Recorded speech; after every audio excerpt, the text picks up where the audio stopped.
Quite aside from that, excuse me, kind introduction, I'd like to acknowledge Ann Phelan as a key colleague, and not only for me, I think. We're graduate students or faculty standing here. I think they'd also want to testify to your generosity and thoughtfulness. I'd also like to acknowledge Mary Bryson and Janice Stewart, who've been good friends to Jeff and me. What a difference you've made in my experience here. In her brief for Jane Addams as canonical in curriculum history, paper Monroe Hendry emphasizes Addams' courage in defending immigrants.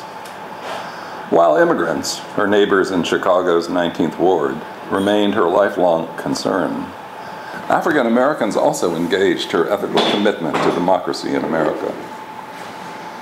Influenced by her father, by her study at Rockford, when she attended, it was a female seminary and became a college, exists today.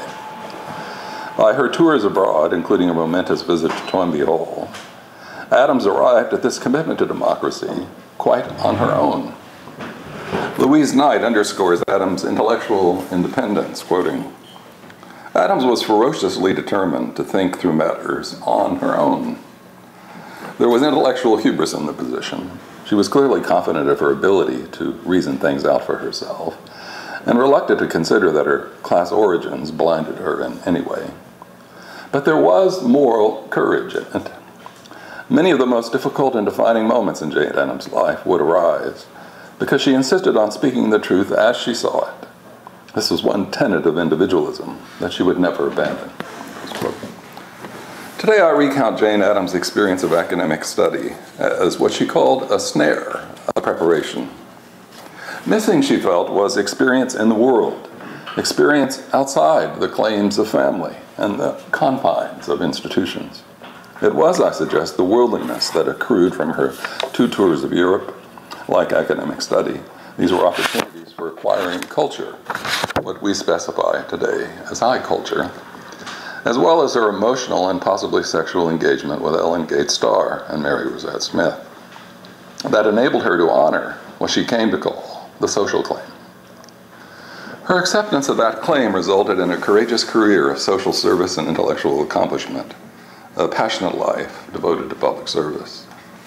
It is evident in her relationship with John Dewey, her support of W.E.B. Du Bois, and her long-term colleagueship with Ida B. Wells, the great anti-lynching activist and public pedagogue. Addams was always attentive to the evolutionary process by which an individual or social conditions came to be. That's quoting one of her most perceptive biographers, Victoria Bissell Brown, points out. If Addams could know the genesis of a situation, she thought, more likely it was that she could devise interventions precisely appropriate to its resolution.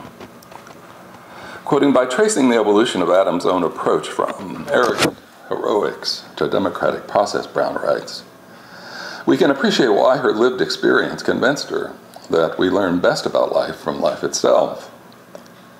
While I think Brown draws too sharp a line between Addams' early embrace of an heroic individualism and her later apparently selfless service, her point about learning from life itself specifies the source of Jane Addams' worldliness. When the self-centered ego, what Addams called the great I, shatters, the specific subjectivity that is oneself hardly disappears. That subjectivity structures as it animates one's engagement with the world, as it is stimulated and reconstructed by that engagement. When, in Christopher Ash's terms, the minimal self, that is, contracted, as he argues, by self-protective, survivalist retreat from the world, when that minimal self expands into one's lived and civic space, it risks dissolution by engaging with the world. Such experience, lived experience, informed by academic study, subjectively reconstructed, is primary in the production of worldliness. The 2 tours of Europe gave Addams a taste for what experience could yield, but her post-graduation period of fidelity to the family claim, that she would later depict as, quoting, "the nadir of my nervous depression and sense of maladjustment," seemed to her a suspension of educational experience. Brown, however, emphasizes this period as also one of education. It was during this period, for instance, that Adams began reading Leo Tolstoy's Religious and Social Criticism, affirming her focus on the historical Jesus, as opposed to the metaphysical one. Reading Tolstoy confirmed Adams' sense that true Christianity demanded faith in Jesus' message about human salvation on earth, not faith in a supernatural Jesus or promises of life after death. It was Christianity's meaning for this world that preoccupied Jane Addams. Possibly even more crucial in her self-formation was Adams' supplementation of her Rockford persona as student leader and intellectual, with sustained attention to, quote, women's personal style and, quote, emotional authenticity. Those are Brown's phrases. Adams was critical of what she worried was higher education's tendency to engender women's detachment from the world.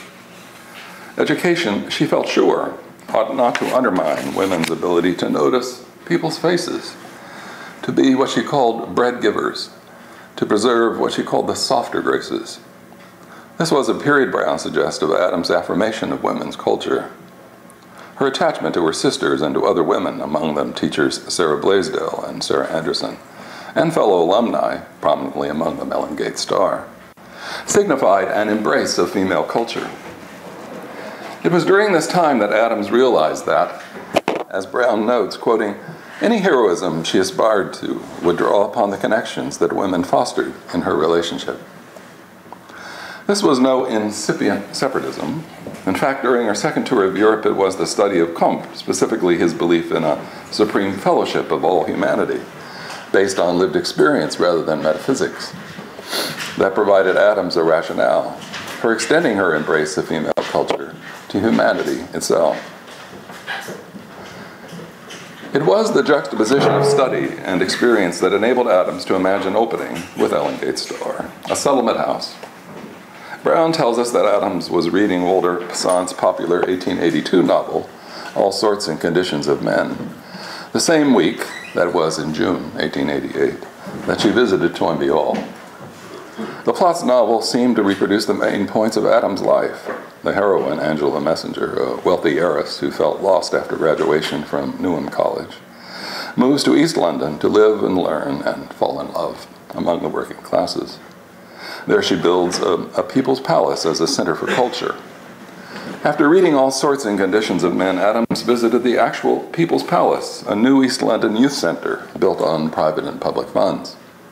The palace's classrooms, meeting rooms, billiard rooms, music and dance halls, and library were, Brown suggests, quoting, an important model for Hull House, a settlement house that would be much more, quote, alive with the sounds of youth than Toynbee Hall.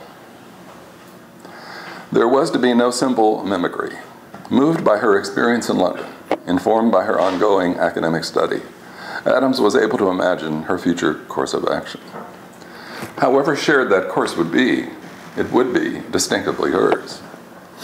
Hull House would bear the subjective stamp of the young woman from Cedarville, Illinois.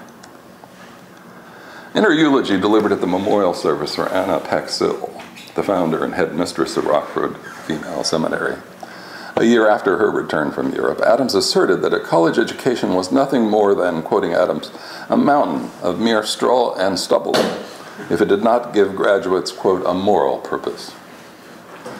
From Brown's depiction of her post-Rockford period, Brown describes it as a, quote, postgraduate education in humanity and humility.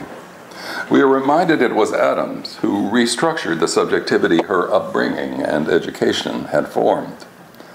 That subjectivity proved to be the sustaining source for her commitment to learn from experience.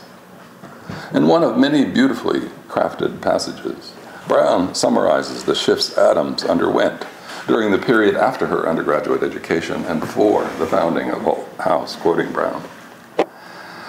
Those years of everlasting preparation taught her to value the caring and intimacy fostered by female culture, directed her eye away from the hero on stage and toward the individual on the street, and forced her to realize that in a world of bent backs, dying children, filthy factories, and selfish power, heroism was not a romantic flight of the disembodied, but a daily decision to show up and hold on.